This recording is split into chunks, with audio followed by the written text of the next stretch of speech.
Sasa acha tukapige tena hatua, tuangalie hatua ya pili. Nini maana ya uovu? Nini maana ya uovu? Nini maana ya uovu?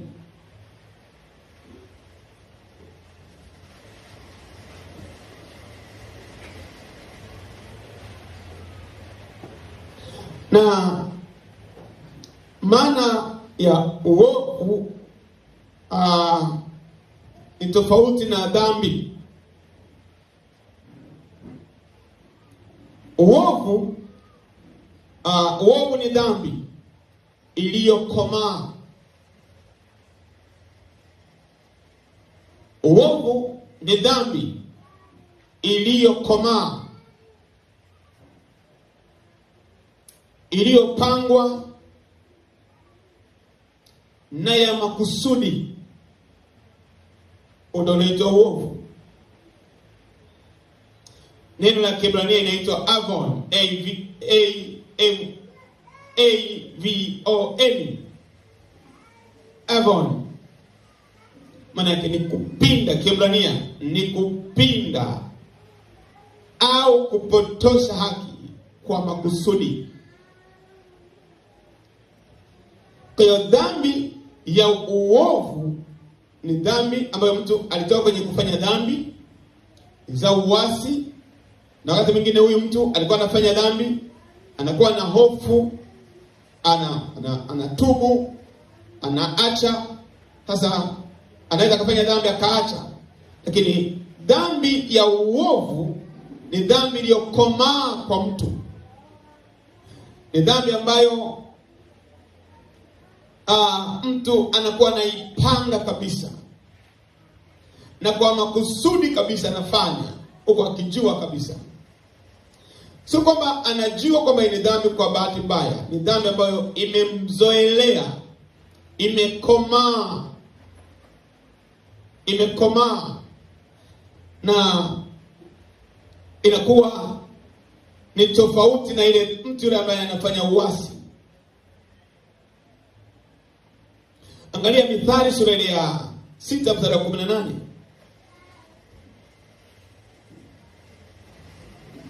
Kwa lugha ya rahisi ningesema kwamba dhambi ni kuteleza.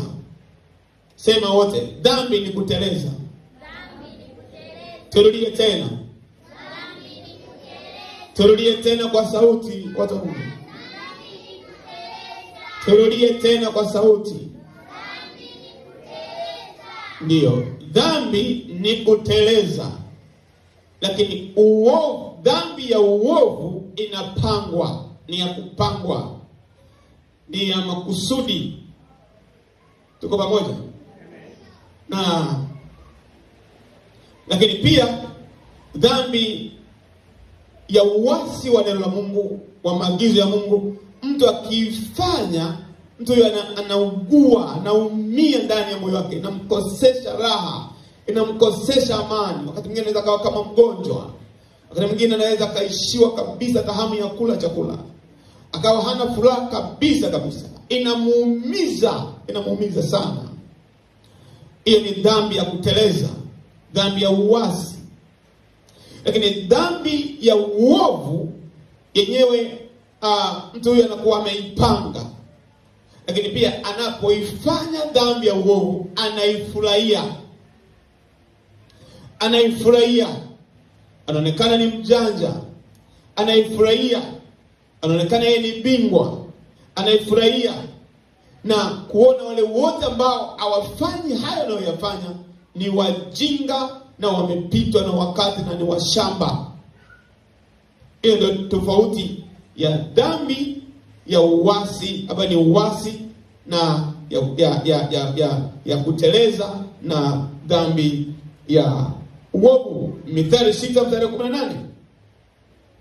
Mithali 6 mstari wa 18, maandiko yanasema, moyo uvuayo mawazo mabaya, miguu iliyo miepesi kukimbilia maovu. Ameizoelea hiyo dhambi, ni kawaida kuifanya, na ndiyo dhambi ambayo ni jaribu kwake wakati wote. Wakati mwingine anaweza kaokoka, dhambi inayomrudisha nyuma iko moja tu, ndio kikwazo.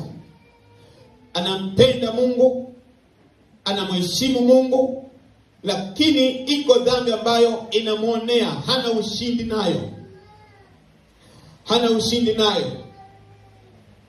na wakati wote ndio inamwangusha mara kwa mara, ndio ugonjwa wake. Anaiendea kwa uwepesi, kimbilia maovu. Isaya 59 mstari wa 7. Isaya 59 mstari wa 7. Miguu yao hukimbilia maovu. Tuseme wote kwa sauti hapo. Miguu yao hukimbilia maovu. Tuseme kwa sauti watu wa Mungu. Miguu yao hukimbilia maovu. Turudie tena. Miguu yao hukimbilia maovu. Ndio. Miguu yao hukimbilia maovu. Ni dhambi iliyokomaa. Yaani kuna mtu ambaye ukimwambia usiende kwenye ukumbi wa disco, ataugua. Wakati mwingine akisikia tu kuna shughuli mahali, uwezi ukamwambia kitu chochote, hata umweleze hasara za kujiunga kwenye vigoma, kwenye shughuli. Huyo mtu hawezi kukuelewa. Huyo mtu utakuwa unampigia mbuzi gitaa. Ni sawa na mtu anampigia mbuzi gitaa ambaye haelewi chochote. Na ukimwambia kwa habari ya pombe, madhara ya pombe, hawezi kukuelewa. Ataamka na